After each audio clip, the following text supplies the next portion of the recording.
So comfortable with you. I feel like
So yeah, this is 16 feet, so maybe we'll do 3 inches an inch. Well, It's gonna be so high to the yard. we're gonna have to do 3 inches. So yeah, do it an inch every 6 feet would be just shy. So like do 5.5. Do an inch every 5.5. So let me reset this and then we'll look at this. You wanna hold this? Hey guys, it's Dan Wagner here with Schifsky Companies. We're out here in Woodbury, Minnesota at 2 neighboring job sites.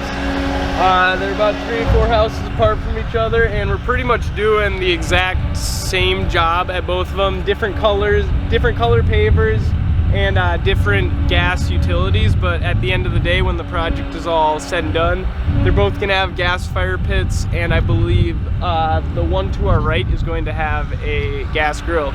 We have Colin leading the crew over there, and we have Chase Schifsky leading the crew over here, and I am cut it.